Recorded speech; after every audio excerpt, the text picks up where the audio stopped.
Welcome to the Attorney Sekou Podcast, where law meets life, stories turn into journeys, and journeys create legends. I'm your host, Sekou Clark, and we have an amazing segment for you today.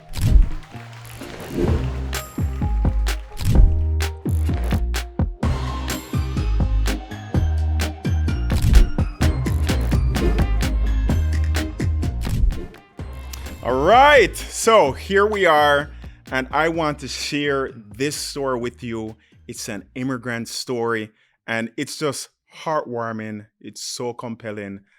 This immigrant came into the United States, like a lot of us, on a student visa, dropped out of school, right? Went out of status, but was able to start a business while out of status, but was able to get funding to create even a bigger company, and did one of the most immigrant thing ever, got married, right?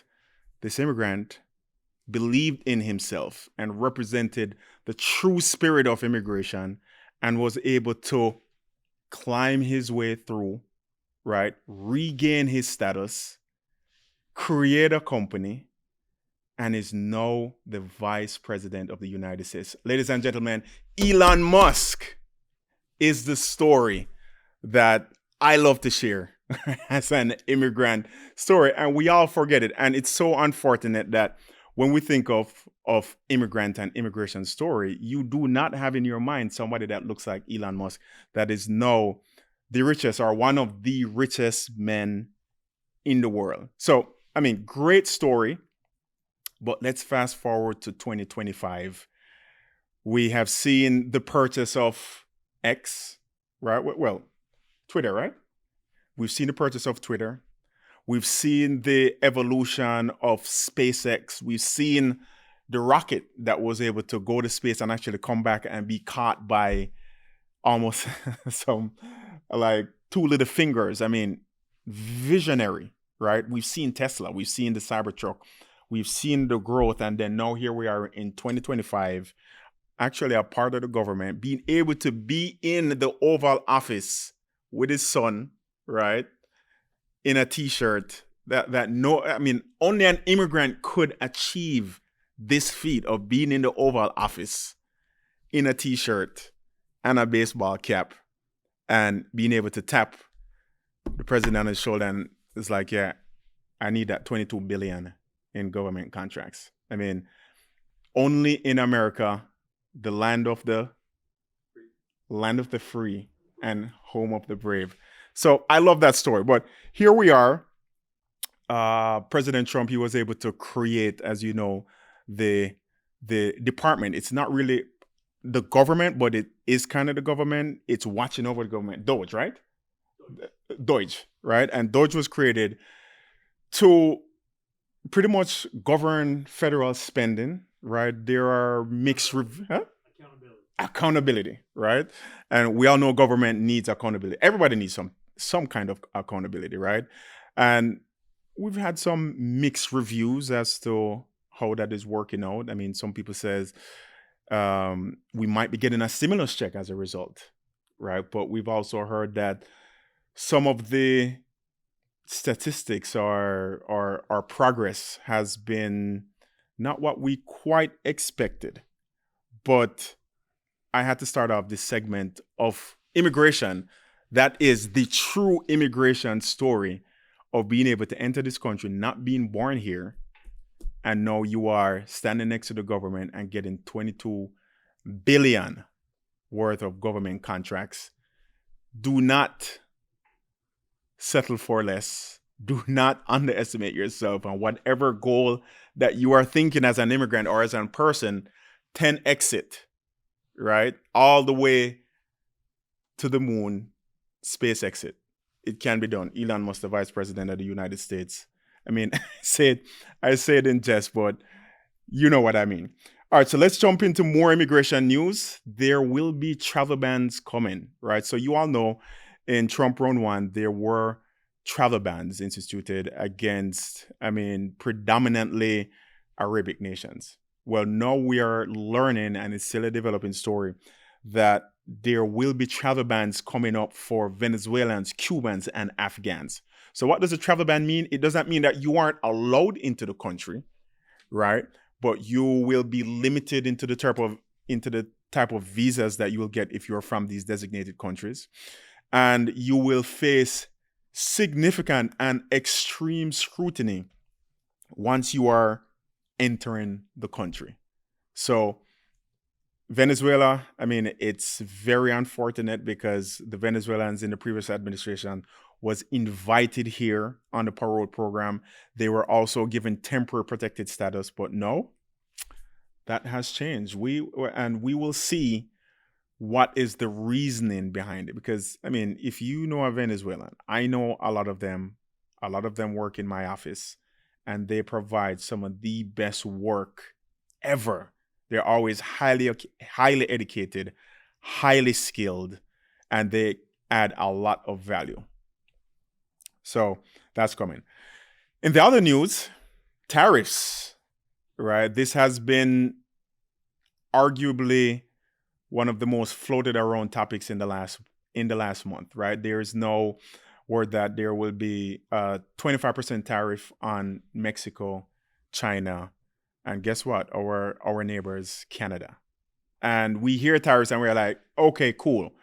But what people don't understand is that when you have a 25% tariff, right? When you have a tariff on your neighbors for trading goods in and out of the country for, everyday products, the average consumer will feel it. The middle class and the lower class will feel it in their wallet, in the supermarket. And well, maybe not the cars, because apparently there's now a 30-day pause on the car tariff. But the Chinese one, if you can look around right now and you don't find a product that is from China, you are special. Anywhere that you can look right now, there is a product from China. So just imagine now there's a retaliation, and that retaliation causes you to feel that tariff, right? From the hair on your head, yes, there are people who get the hair from China. The cars that you drive, the coach, the clothes, everything, you will feel that tariff. But what can the average American do? Nothing.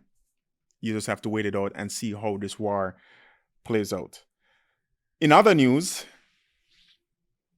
Mayor Eric Adams is again back in the news, and he was just being assaulted in his House interview, where he's now accused of siding with the U.S. government and Tom Homan in their immigration agenda by, for lack of better terms, penetrating the sanctuary city of New York. They're accusing him of being an advocate for family separation, for targeting people because of their immigration status, which New York, as you know, culturally has built their city, has stood on the foundation of immigrants. So now Mayor Adams is fully accused, and you'll see the clip of him answering the questions to maybe commingling with the United States government and President Trump and his agenda where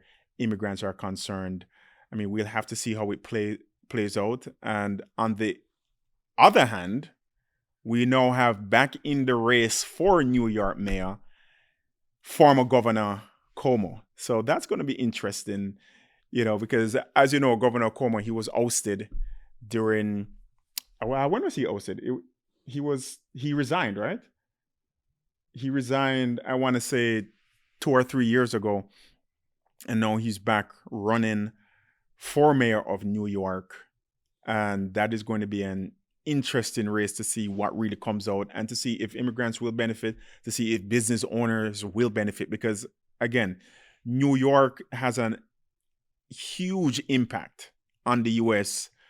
in terms of its optics to the world, because everybody knows New York. Everybody knows that New York Yankees baseball cap. So we'll continue to see how that goes. And today we have an amazing guest for you, and I can't wait for you to see it. Let's go. And now for our next guest, Dawood Bedrosian. Thank you for having me. Yes. I'm back at it again. Huh? Back at it. And in the famous Friday words, it is 5 o'clock somewhere, right? Let's have a happy hour and have a good time. Yeah. So you're like my favorite quasi-Jamaican. Oh, right? okay. You're from the six. You're Canadian, but you vibe well with Jamaicans. You know? A lot of my good friends growing up were all from the islands anyway. So Yeah. Which part of Canada are you from? I moved to a city called Windsor, but I spent the majority of my time in Toronto. So I've been to Windsor, and there's I don't know why. I don't know why it's there either, but there was like one stoplight. Yeah, it's like I don't know if they have a lot of stoplights. It was super, super small, Yeah. very cold. Yeah, But the people were warm. it's so true. Yeah, which you reflect that in every single one of our interactions. I appreciate you. Yeah. So let's get into it. I was on your show, Yes, right? you were. Your radio show, and we were jumping heavy into real estate and how it intertwines with immigrations. But right now, I want to hear about the entrepreneurial side of you, especially coming from Canada, being in the US, and being able to get to the level that you are as an entrepreneur and as a real estate expert. I can say that, right? I think it's a safe assumption doing it for the last, almost 2 decades. I think Exactly. I might know a thing or two. So the reason why I said that is because attorneys cannot call themselves experts, even if they've been practicing for 50 years, until they get board certified in that area. They cannot call themselves an expert, even if they've been practicing for 40, 50 years in a certain practice area. Go figure. But a paralegal can call themselves an expert. Mm-hmm. Yeah. But anyways, the expert. Talk to us. How did you make that transition, Dawood? Listen, the only thing I can tell you is sometimes in order to have a compelling future, Mm-hmm. you really need to have a burning desire. Yeah. And my burning desire was to come here. And logically, it made perfect sense. How old were you? So I moved to Canada when I was 15 years old. And I believe it was a 3-year process where I had to stay in Canada in order to get my Canadian citizenship. And where did you move from? This all started when I was 10 years old, when the war in Kuwait broke out, when Saddam Hussein decided to invade Kuwait. Yeah. And unfortunately, we were out of a country to live in and had to bounce around through 7 countries before I ended up here. Wow. So I went from, Kuwait, Iraq, Jordan, Cyprus, India, Canada, US. Wow. Yeah, I've been all over. Wow. Yeah. Okay. So you went through the bouncing around, got your Canadian citizenship, and then at what point did you decide to? I came here. It was 1998. Okay. And I came in January, and I got off the plane, and I couldn't believe that there was sun. There was a beach that you can visit and actually swim in. There were palm trees everywhere, and Florida just won my heart over. And everything that I thought of that I wanted to do after I graduated from university was just simply move to the States. Wow. So ironically, it worked out. Yeah. I ended up consulting for a number of companies when I first came here, using the knowledge of being a Canadian, assisting businesses with either driving Canadian business here, whether it was, transportation or food services or real estate eventually. And that's kind of been the model all along. It's how do you, open the doors to an incredible state, an incredible city like Orlando, Miami, Fort Lauderdale, any great Florida city, to have people want to come and move here to either expand on their current business or start a new business. So hold on one second. Yeah. So for this episode, if you are from Canada, I mean, of course, we love everybody, but if you're from Canada, this is definitely the episode for you, especially since Canada is about to be the 51st state. Well, right? I don't know about all of that, but I can tell you one thing for sure, that there's definitely record number of Canadians wanting to relocate to the US, primarily states like Florida and Texas. Why is that? Well, obviously, if you think about these two states and you look at how they made in my opinion, the correct decisions during COVID to emerge as the pioneering states that adopted an open economy. Yeah. Economy thrived. In Florida, in Orlando in particular, we had COVID for 6 weeks, basically. Literally 6 weeks. 6 weeks. Yeah. My family was locked up in their homes for 2 years. Wow. So I thought it was hard enough, and I am an essential worker just like you are, Yeah. and I have to go to work, and I couldn't stay at home. Yeah. I couldn't imagine staying here for 2 years. And even on that point, I always tell people, when people ask me my opinion of Governor DeSantis, I was like, yes, I have opinions. But the number one is, during COVID, I never closed my law firm, not one day. I never had to tell my employees that I would not pay them for one day. Like, we stayed open all through COVID in a healthy way. And funny enough, we didn't get COVID during the COVID period. It was well afterwards. Well afterwards. But I always say that, like, that directly impacted me being able to still earn a living. And my law firm had its biggest growth during COVID. Yeah, but you were also extremely active on social media. True. You were sharing the message. And I think COVID in general was one of, actually, as distressing of a time period as it is, because you can start to see the after effects culturally or sociologically in terms of how people operate. People have more social anxiety. People want to stay in more. People are a little bit more isolated as compared to before. A lot of the restaurants and bars and nightclubs are all dying because that culture has changed. Yeah. People like to go out to an outdoor festival, for example, rather than do what we may have done in our generation. Yeah. Not trying to age us by any way. Yeah. So, I think it proves to be really interesting as well, too. I mean, I think one of the greatest things Governor DeSantis did during COVID was he allowed for short-term rentals to open up. And immediately what happened was, if you could get in your car and drive in from a neighboring state, people were like, why am I getting stuck up north in the cold? I can just come and rent a short-term rental. What happened? Short-term rentals went through the roof. Florida started to get all of these wealthier people from New York, from California. Yeah. Miami was slated to be the new Silicon Valley. And although, the growth was not as intended, because obviously as people started to come back to the office, a lot of that supposed money that was coming to Miami has now gone back to San Francisco and the Bay Area as well, too. Yeah. So it's interesting to see how dynamics change in terms of immigration patterns, in terms of how people move from different parts for various reasons. I still think Florida will always be Florida. Yeah, absolutely. Number one coastal mileage than any other state in America. Yeah. We have great weather all year round. We have no state income tax. It's easier to succeed as an entrepreneur. Yeah. In a state like Florida, in a country like the US, that really support entrepreneurial growth than many other countries where maybe you don't have the right name, maybe you're not the right color, maybe it's nepotism, maybe you're not the right class. I don't know. Yeah. And this is why I'm here. But what would you say to the Canadian that says, look, Canada, we have free healthcare. It's super safe. We don't have mass shootings, right? Well, I don't know if that's the case anymore. Well, and we can talk about that. Yeah. We have a great educational system and people are nicer, and we have hockey. What would you say to the Canadian versus the Canadian that says, hey, I'm going to the US, it's better? Okay. Well, I generally speaking, as you know, I kind of focus on what I know, and I'm not huge on politics just because I don't know it inside and out. But I can tell you the Canadian people in general, things changed after COVID. They got locked up for an extended period of time. A lot of people are generally not fans of the current powers that may be. Not naming anyone in particular. No, absolutely not. Absolutely not.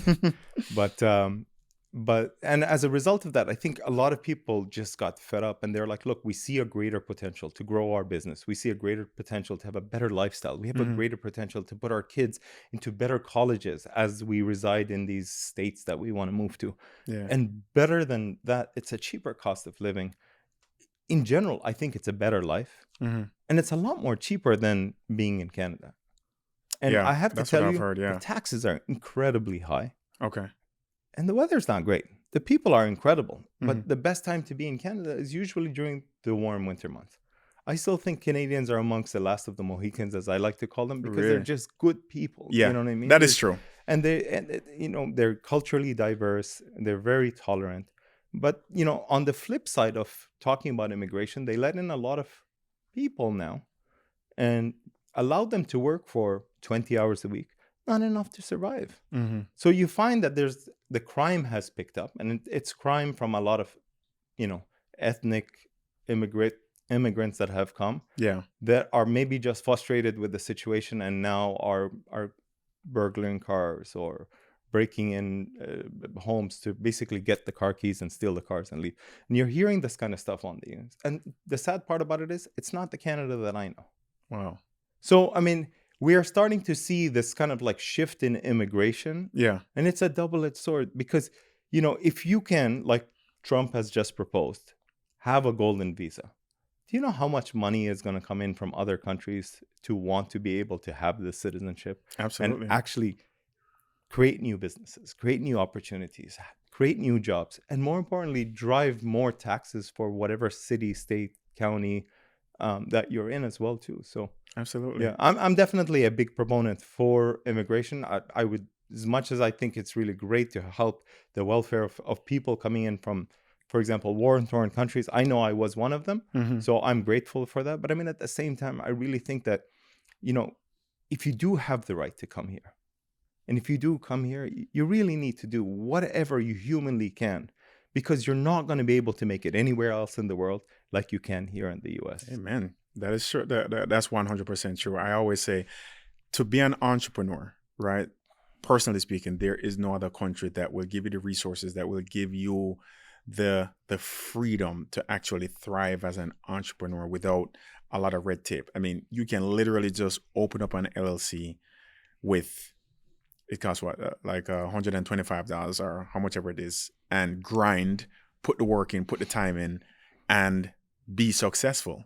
And it may sound simplistic, but it really is as simple as that. But again, not everybody will put in the work after they sign up on Sunbiz and get that LLC going. So into transitioning, so you have created a resource for Canadians and people in general to be able to achieve ownership. Correct. In the US. How have you created that? How have you structured that? Well, essentially what we've done is we've created a one-stop shop to assist basically anybody that wants to come into our market to buy for personal use, for retirement, for investment. And I love investors because obviously investors are unemotional. If the deal makes sense, if it's something that they like, they're going to go for it. Yeah. And usually, because it's relatively easier for certain countries to get financing here. Yeah. They'll start off with one property and then one becomes 2, 4, 8, 16, so on and so forth. Yeah. And we've grown. And you've seen that firsthand for immigrants. Yeah. Listen, here's a great immigrant story. Yeah. So you can step into the mind of understanding how culturally people operate. Yeah. I get my real estate license in the absolute best year that you could possibly get a real estate license, 2008. 2008, yeah. Which is when the market is like crashing. I'm literally going to get my state board exam and I'm watching the news where Lehman Brothers are shutting down and banks are shutting down left and right. And I'm like, did I just make the worst decision of my life? And, what I came to find out was if you are waiting for opportunities to come to you, it's never going to happen. Period. So we did the opposite. We went to Canada and we knew that Canadians had every Canadian, if you had a bird's eye view walk with people walking just like you see in sci-fi movies. And if you have digital kind of a tracker above their head, like you do when you see these kind of CIA type movies or whatever, you could pretty much say that the average person had at least an equity of $50,000 to $150,000 in their house because Toronto real estate started to appreciate incredibly. Now all of a sudden they had access to funds. So we started to approach a lot of people, and just based on your relationships or maybe your even cultural comfort, you kind of go to the people that are from your countries, right? Who were the first buyers of Florida properties we dealt with? Indians, Sri Lankans, Chinese people. Why? culturally, they believe in two things, especially if you're Indian, Middle Eastern. The notion is if you have money, you invest in two things only. You buy gold because you can wear it. And if there's a war, you can take your gold with you and you can sell it in another country. It will hold its value. Makes sense. And the other thing that everybody does is buy land or buy real estate. Mm-hmm. Why? Because even if there is, hypothetically speaking, a war in your country, the property is still deeded to you that as and when you're able to go back, it's still your land. Yeah. And real estate has created more millionaires than any other asset class throughout history. Yeah. I'm sure there's new ones like crypto and stocks or whatever it is that work. But in general, real estate has been a huge proponent of that. So if you're able to do a one-stop shop where you can take care of financing, legals, accounting, where's the objection? Exactly.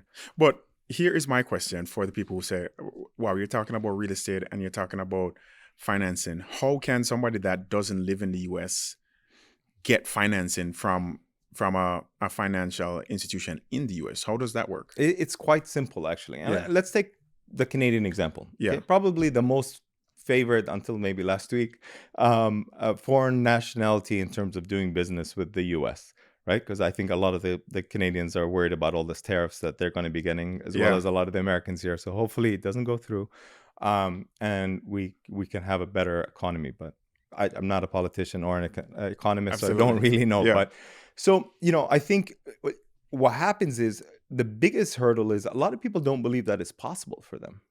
Mm-hmm. So we do educational sessions, kind of like the Tony Robbins of real estate. Yeah. You want to buy in Florida? Yes or yes? Yeah. Yes. Mm-hmm. All right. So now that we established the fact that you wanted to do that, what we do is we set up a discovery call, right? Or a real estate action plan. Try and figure out where you're at. You tell me you need financing. No problem. Luckily, in the US, you have two Canadian banks, TD and BMO, which is the Bank of Montreal, that are able to get financing for Canadians. But there's a lot of other lenders that can get financing for Canadians at 20, 25%, 30%. There are other loans such as DSCR loans, which is debt service ratio coverage loans, which basically look at the asset. Mm-hmm. Canadians are favored because we have the same credit type of system. Got it. It follows the same logic. And then what happens in the call is, you know what? We definitely want to buy a property, but we also want to move there. Do you know anybody that I can talk to? Yeah. Yeah, call Sekou. Mm-hmm. And that's how we've ended up working together with a lot of our clients that were interested in immigration, for example, to want to come here. Absolutely. Then all of a sudden, now the new conversation is, there's a lot of people that are wanting to take advantage of E2 visas to come down here. It doesn't convert to a green card, correct? No. Okay, but there is one that does, or am I mistaken?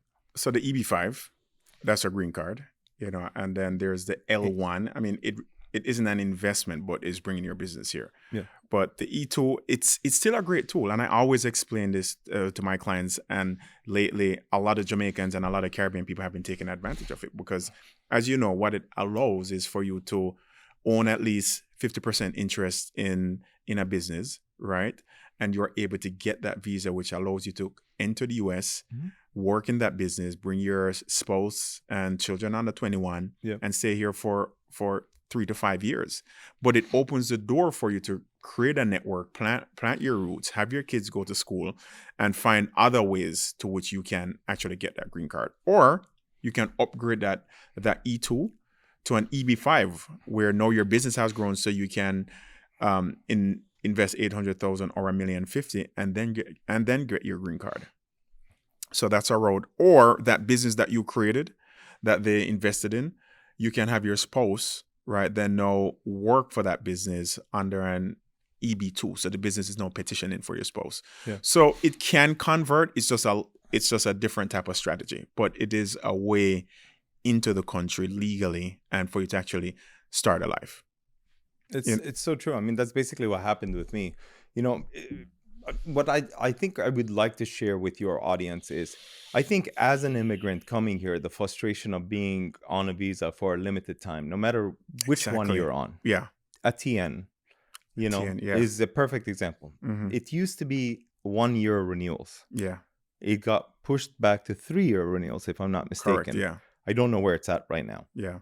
And people, so the TN visa is specifically for Canadians who have an employer that is sponsoring them for a visa. It allows that Canadian to enter the country and to work for that employer in certain positions that are required by the U.S. government. Maybe Exactly. it's landscape artist or graphic designer or a doctor or scientist or whatever it is. Yeah. So you definitely have to qualify from there. But the stress, the mental stress, the physical stress, the spiritual stress that you go through, as you know, your time is ending and you're trying to figure out what the next moves are. Yeah. You know, I think invest the time, invest the money with an expert like you. I know you're not allowed to be called an expert, but I think you're an expert. And get set up right. I think it will take away a lot of pressure, a lot of stress in order to at least have your foundation right. And that's the one thing that if I could have redone again, it's not something I regret, because I really appreciate every single moment that I've been here and all the hard times and the difficult times as well as the great times. But I think if people can come and consult with somebody like you and get set up on the road to success, it's just the greatest thing that you can do here. Absolutely. And just to pinpoint, you said the struggles in terms of putting your company together, right? So as an entrepreneur, so now we're shifting gears a little bit. You have created this amazing product, this amazing service as an entrepreneur, but that took some type of vision and strategy. Talk to us a little bit about that vision, strategy, and challenges as an entrepreneur to set up this company to provide this service. You know what? I think we were all part of a big team trying to set this all up. Yeah. Right. I was working with a bunch of really great investors and big investors that were buying up all kinds of stuff. I think in 1 year, they probably acquired about 200 or 300 condos when condos were trading for, $65,000 as a bulk deal from the bank, for example. Yeah. Or land, for example. And then as an entrepreneur or as a business person, you just have to pivot. We went there, our first offering was land, and people were saying, we don't want land, we want a condo. And when you live in Florida, you're like, why would you want to live in a condo when you can have a beautiful house on a lake, or with a small house with a swimming pool in the back, and it's really spacious and very affordable, and so on and so forth. They kept saying condos, condos, condos. So the model evolved. We were like, okay, we have these condos. But then they're like, okay, who's going to manage this for us? Who's going to do this for us? Who's going to... So as and when we started to learn more and evolve more, we started to implement other parts of that. So when people were first buying, they were buying long-term rentals. So when you buy a long-term rental, what do you need? You just need a regular property management company that's going to charge you 8 to 10% is industry standards to manage your property while you are away. But then what we noticed is, as time evolved, as financing opened up, and as people started to be able to get more money, they started to look for lifestyle assets. What's a lifestyle asset? I want to get a condo facing the water. I want an Airbnb beside Disney, 10 bedrooms with a swimming pool with the princess themes and the, the Star Wars and Minions or whatever the new hot thing is.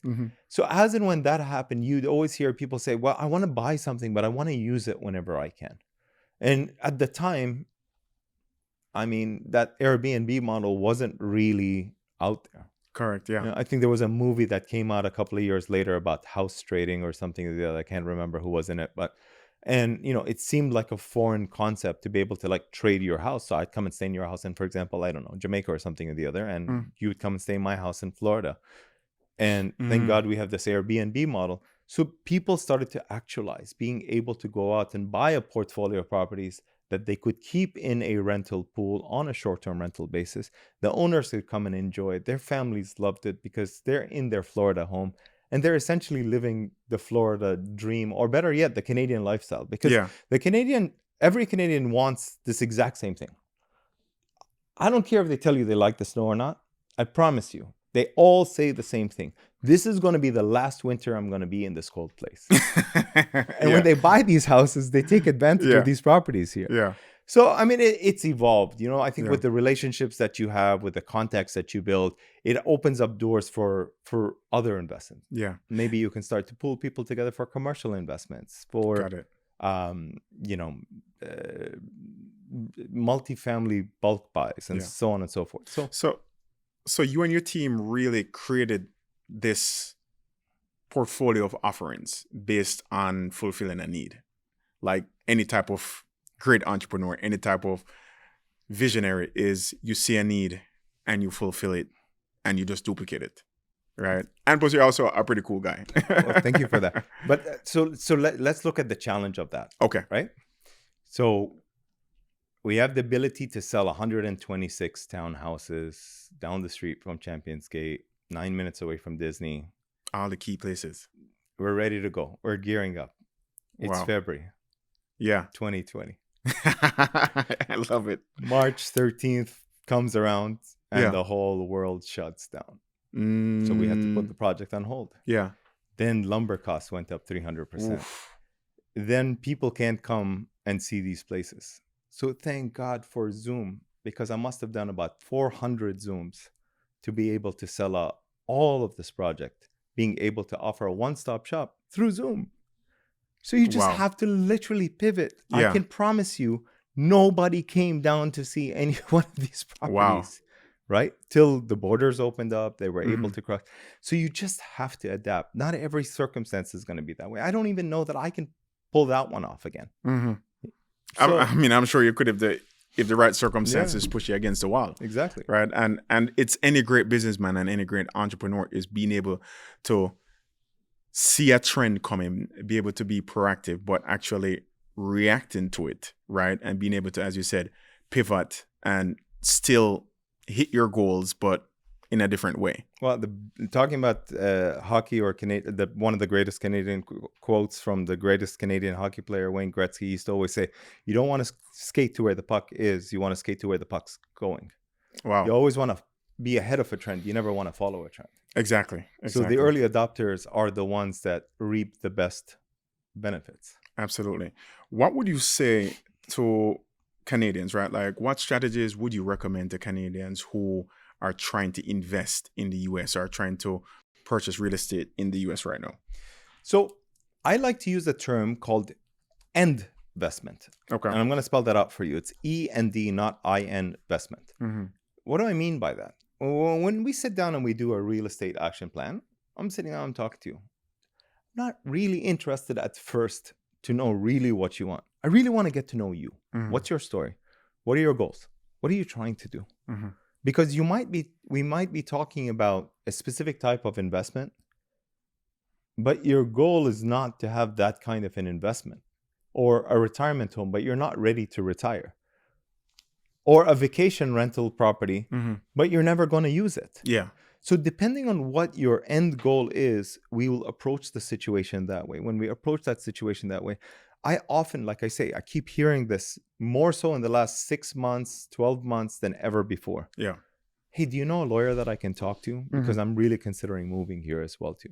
So when you're able to become the go-to guy and you're able to connect to everyone, then the client becomes comfortable. Because I tell them all the time, listen, I'm not an attorney, but I've gone through this and I know what kind of visas they would probably recommend for you. But why don't you just speak to Sekou? Why don't you speak to the property management company? Why don't you speak to the person who's going to do your interior decoration and staging for your property so that you can rent it out at the highest dollar value, etc. And I keep telling people, it's like, this way you get to meet who's who in the zoo and you know exactly what's going on. They are the ones that are going to be working with you or working for you to actualize your goal. So here's a tricky question for you. US-Canada relations, right? It's dicey right now. Do you see the relations, the Canadian who, like, in this moment, you're like, I'm trying to move to the US? I can't tell you how many phone calls I got from irate people calling me, going, what's your president doing? And I go, I don't know him. I have no influence on anything going on. Yeah. He's like, we're supposed to be best friends. Yeah. We're pretty much the same country. We're like the neighbors upstairs. You know, a lot of the people in my parents' hometown would literally go for dinner to the States because, ironically, even though Canada is north of America, the most southern part of Canada is actually south of Detroit. So a lot of people cross over, go to a football game, a basketball game, a baseball game, go for dinner, have a good time, and come back home. There's people who literally go cross over and work and come back. Yeah. So a lot of the Canadians at this point in time are really feeling the pinch. The dollar has weakened, so their Canadian dollar is not stretched as much. There's a lot of people that have come back and said, hey, you know what? Let's take advantage of this dollar exchange and sell our property here now, because now we're almost at 42, 50%, whatever the exchange rate is today. That's actually a good play. Yeah. So short term. Yeah. But at the same time, you see, I just want to kind of sidetrack for a second. The most beautiful thing about buying Florida real estate, especially when the market was tanking, or even now, is you're buying a real estate property on steroids. What do I mean by that? If you look at real estate like a 4-course meal, you start off with an appetizer. We go to the restaurant. We're hanging out. We're grabbing some drinks. What's the first thing we're going to get? An appetizer. Well, what's the appetizer? Cash flow. Okay. Right? In terms of investment property. If we like the appetizer, we're going to move to the main course. What's the main course when it comes to real estate investing? It's mortgage pay down. Right? Yeah. The meal was great. We had a great time. The waitress comes up, or waiter comes up and goes, dessert? Now, we may not always get dessert. Yeah. But dessert in terms of real estate is appreciation, which we may not get all the time. But in an investment sense, there's forced appreciation. You can add value to a property. You can improve it. Yeah. And you can drive the value up, and you can sell it. Yeah. And then you might want a cigar or an after dinner drink. That's the tax advantages that you can get, especially investing here. Now, that formula works great, because you can have that 4-course meal in any real estate market. But what you can't have is when you're buying a real estate property here, where there's an element of exchange rate. So, for example, a Canadian, even at 30 or 40% exchange rate, when they come to buy a property, their down payment is only exposed to that foreign exchange. The income that they're getting is in US dollars, which is flipped now to make an extra 30% absolutely in Canadian dollars. Yeah. That's why it's on steroid. That's why this asset class in this specific state is like no others, right? So, I think we have a very strong relationship, to come back to your question. Yeah. And I think we need to nurture and we need to harvest this. And I think, comments like, you guys should just be the 51st state. I mean, there's a lot of like prodding and bullying going on, and people change. And it's riling up a lot of people. Yeah. A lot of people are worried about having to pay 25% more for the goods and services, because really it's going to affect us. Yeah. And with the with the actual tariffs, right? Correct. As you know, there's a 25% tariffs coming down. Mexico, Canada, and can't remember. Yeah, like there's a third one, Carlos. China, yes. Yeah. Mexico, Canada, and China, with the exception of cars for right now, right? And the average consumer, right, especially in the US, they don't understand that, yes, that's a trade war, because if there's a retaliation, right, I mean, that's like your roommate upstairs saying, hey, I'm going to charge you for that parking space in addition to the rent, right? Let me top that one. The border city that my parents live in, at one point in time, had a GM plant to manufacture cars, a Chrysler plant, and a Ford plant. Wow. And the cars were all being shipped across the border to the US. Wow. So the relationship is extremely close. Yeah. There's lots of goods and services that are being transported. Canada, I think, is the largest country that, how do you say it? Like purchases American alcoholic beverages than any other country in the world. Yeah.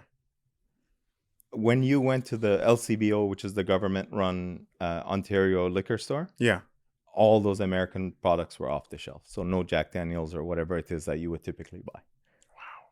So you don't realize how we rely on the States all the time, because, in many ways, a lot of countries want to be like the US. Yeah. So they'll have the franchises and they'll have the stores, and we pretty much at this day and age, we live in a global economy. So if I go to the mall at the Florida Mall, or if I go to the mall at, in Toronto, it's the same stores pretty much. Exactly. So, I mean, it's going to affect us in more ways than just cars. I mean, if Canada supplies the US, or 3 states in the US, I believe, with electricity, what happens if they decide to turn off the switch? I heard somebody say that on social media that, hey, we're going to flip. As Canadians, we're going to flip the switch on the US. But I think a lot of people don't even understand that whole concept about the energy supply and the energy grid from Canada, right? Correct. Shed some more light on that for us. Niagara Falls, for example, that Yeah. region, there's a lot of hydro plants that like produce a lot of electricity, for example, to, state of New York, Canada, other neighboring states, and so on and so forth. Listen, we're really intertwined. We really Yeah. depend on each other. Yeah. And that's why, for example, if you look at like statistics of understanding the profile of, let's say, for example, a foreign national purchaser looking to buy U.S. real estate. Mm-hmm. This last year, Canada was the number one purchaser of U.S. properties than any other country in the world.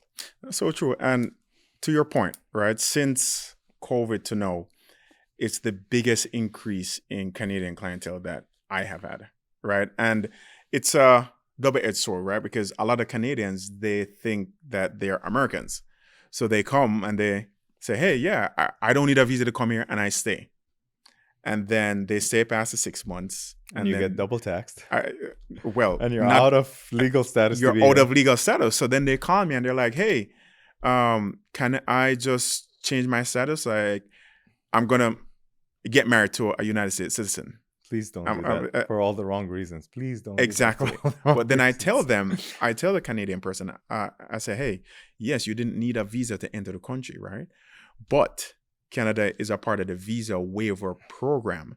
So there is more challenges to change your status. So yes, you could adjust your status if you got married, but if you got hired by a job, right, and you're out of status, you can't stay in the country. No, you have to go back to Canada, right? And then you're going to be faced with a bar, and then you have to file some type of waiver to try to get back in. And the last thing you need is to be denied entry. Exactly. At the border, because the border, for example, if you're flying out of Pearson, Mm-hmm.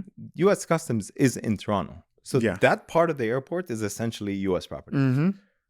If they turn you down, I don't think you can re-enter for 5 years or something or the other. Unless you file a waiver. Yeah. And we've done a lot of waivers for Canadians, and a lot of it is because they don't understand that Canada is a part of the visa waiver program, right? So if you're in the country and you go out of status, like, you have to leave unless you're getting married to a United States citizen for the right reason, right? Or the most common one, right? And this is sensitive, right? I've done a lot of waivers for Canadians who they get dinged with a prostitution charge, right? And or it's DUI, right? And they try to re-enter the country, and they're like, no, you're no barred. So now we're faced with the task of filing an actual waiver, and then they realize, oh, I'm Canadian, I'm not American, I'm an actual immigrant here. So dealing with a lot of that with Canadians in terms of providing the education that, look, yes, you're North American, but you're still, by the book, an immigrant, and you do have to adhere to certain things. Like the Canadian would be like, hey, I'm here. Do I have any advantage? And they're like, and I'd be like, yeah, you can get a TN visa. That's literally the only advantage, right? But it's all about the education and demystifying the cultural expectations or norms as it relates to Canadians. It's funny you say that, because there's some people that got on the short end of the stick that are the greatest citizens that we could have here. Perfect example. Somebody that I do a lot of business with in real estate. Mm-hmm. Used to live in Texas. Was a chiropractor, had his own practice, and probably owned about 30, 40 properties in Texas as well too. Mm. Left the baseball game. The cop said he's under the influence. He says he only had one beer or whatever the case may be. I don't know. It doesn't matter.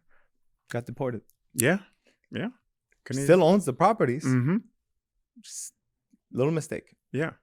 So, I mean, that's why if you're here and if you're planning to stay and if you're planning to get a green card, please be on your best behavior. Don't drink and drive. Take an Uber.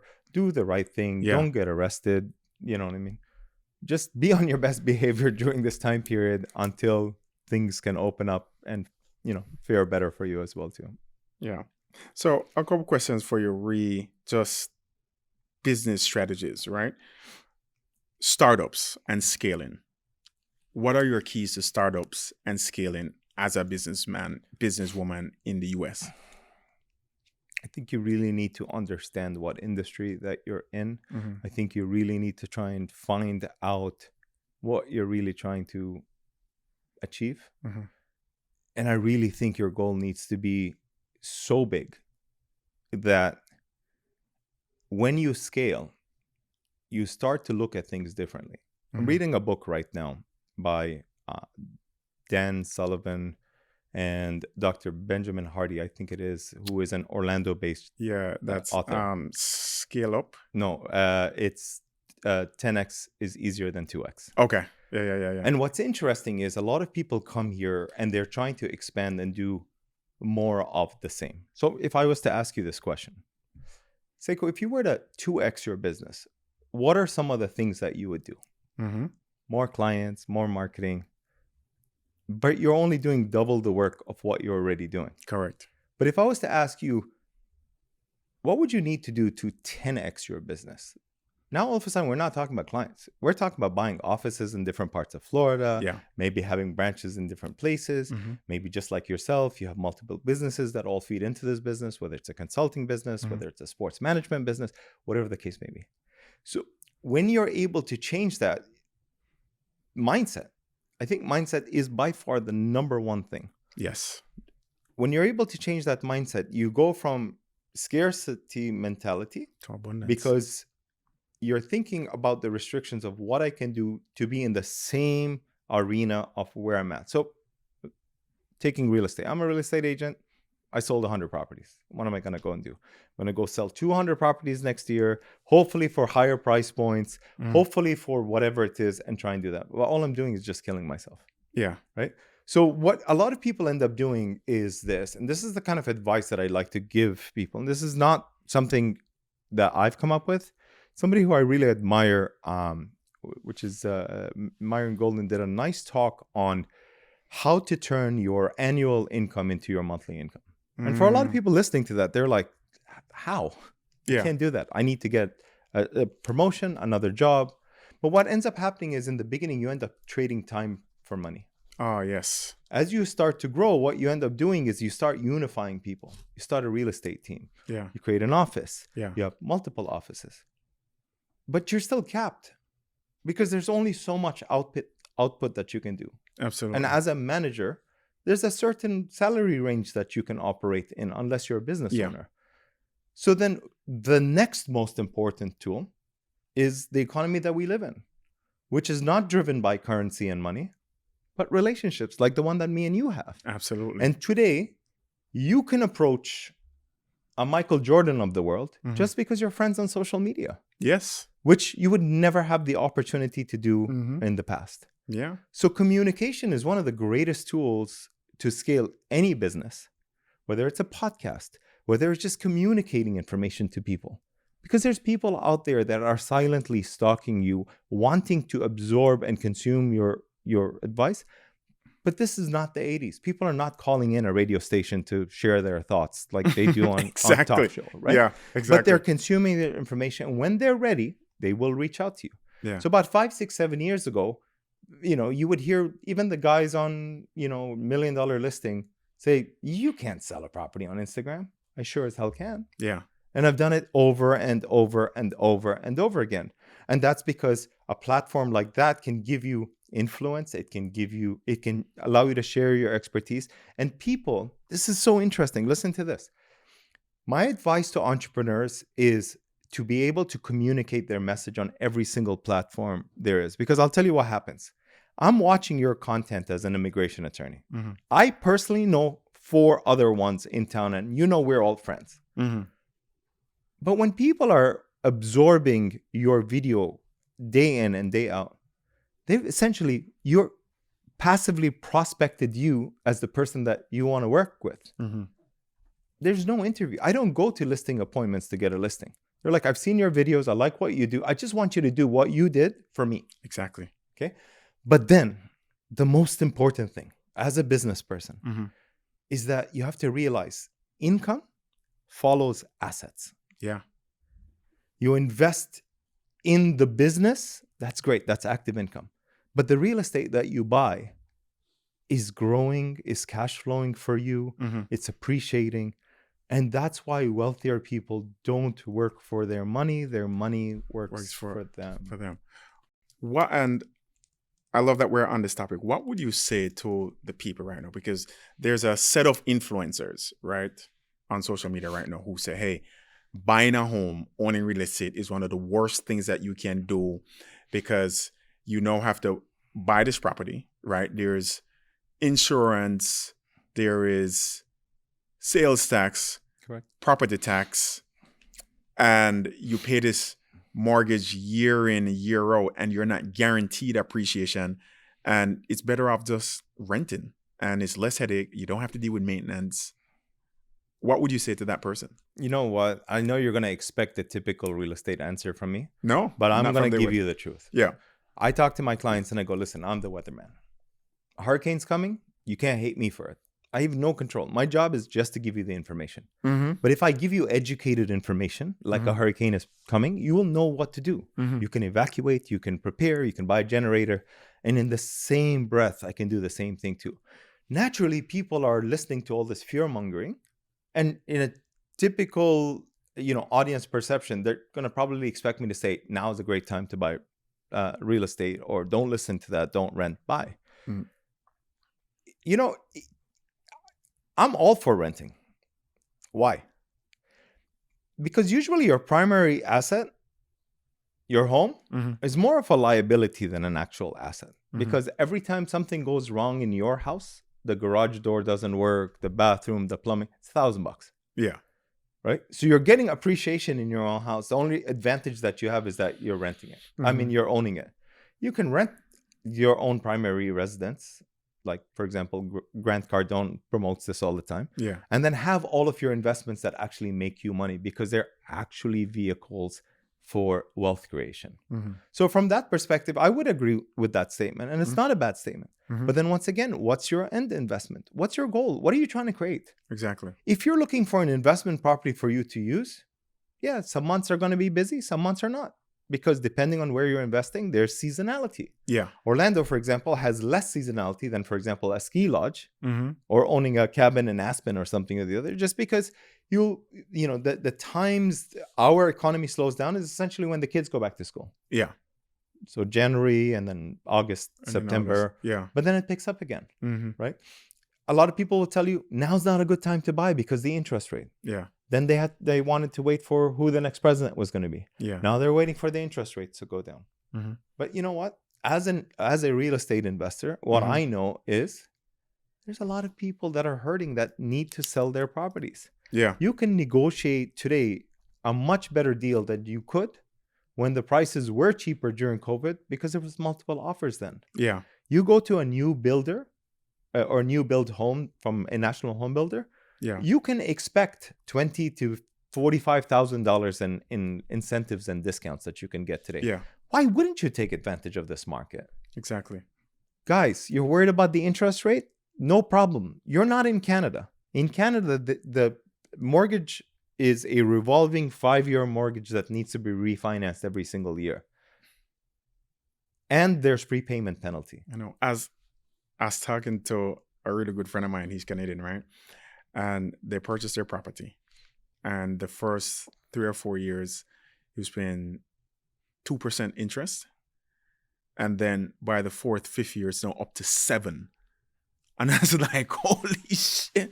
Like, it's wow. crazy. Yeah. And then there's prepayment penalty if you want to pay it off. So there's a lot of people that port a mortgage from one property to the next. I don't know. It's weird. We don't know. We don't have this kind of stuff. So you need to tell me that. But here, for example, you're at a 6% interest rate, 7% interest rate. No problem. Let the interest rate go down. Refinance again. Yeah. And that's not a thing. Now your asset is performing better. Now you're making more money. You've managed to reduce some expenses that you can. Yeah. So there's greater advantages here than anywhere else in the world. Yeah. So, Dawood, I love everything that you said, right? I mean, the things that stood out to me is for like the entrepreneur, right? The mindset is so important. Like a lot of people approach life investments without the correct mindset, such as if you have a scarcity mindset, as you said, right? And a lot of immigrants tend to have a scarcity mindset because we come from a place that has less, where you have to count pennies. You don't know if you're going to be able to grow. right? But in shifting that mindset to an abundance mindset that, hey, there will be more opportunities. You will have more money. You will be able to make more relationships and more collaborations. That is the right mindset. But what I like to add to that is the focus. A lot of us, we have a good mindset. We absorb all the knowledge, right? We have all the right relationships and resources, but we don't focus in on where we don't focus or be intentional on the end result, which is what you preach to your clients, is that once you know that end result of that investment and why you want to purchase or why you want to make that investment, you pull everything together. It will make sense for you if you make the right decisions. But if you're not focused, right? If you have this scarcity mindset, then no investment will make sense at all.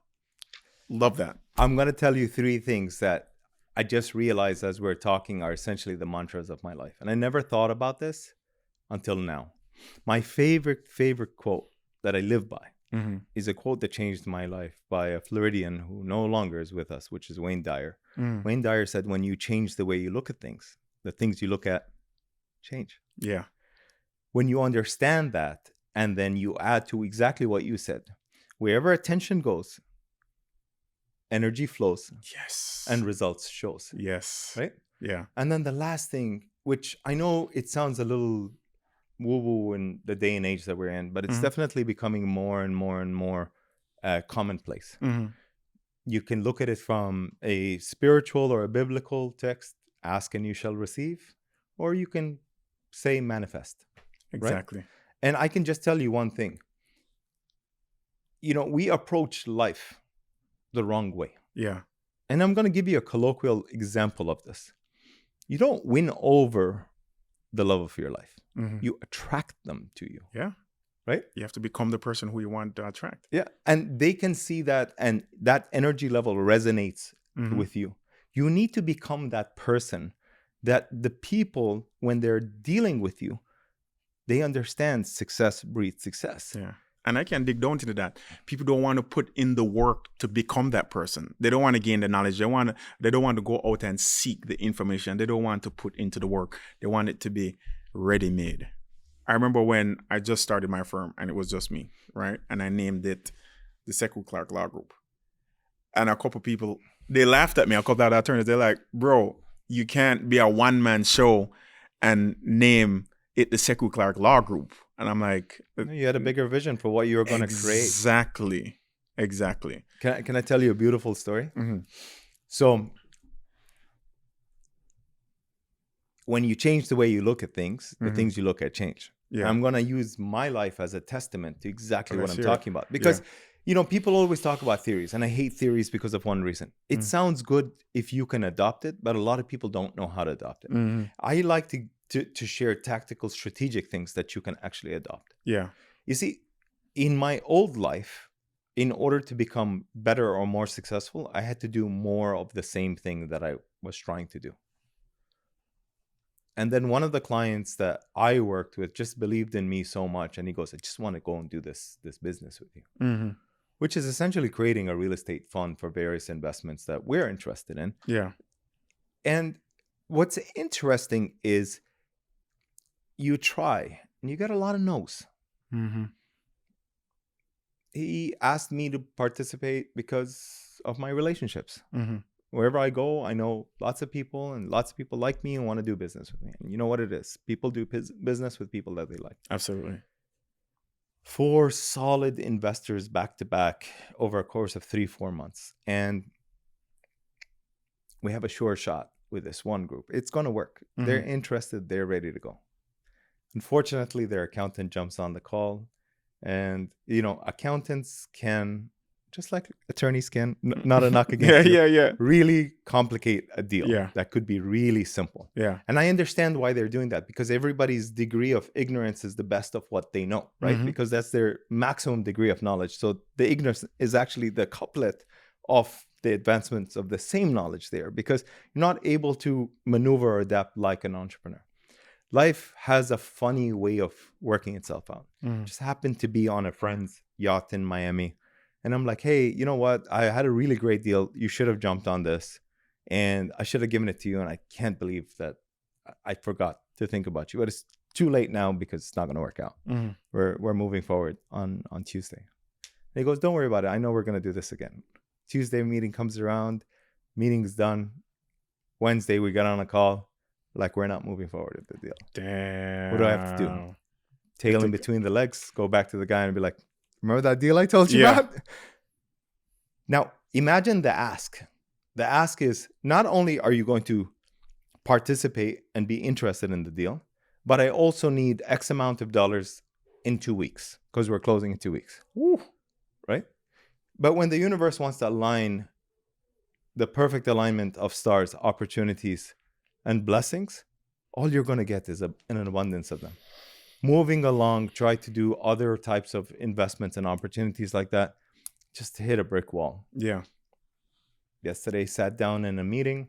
The guy's like, yeah, I work with a fund. They're looking to invest $50 million, $100 million, whatever the case may be. Wow. And you walk out of the meeting and you go, I just pinched myself. Did that just Did really that happen? just really happen? And you text me after I leave a meeting and go, I'm really excited about this opportunity. For sure, we're going to make this work. Yeah.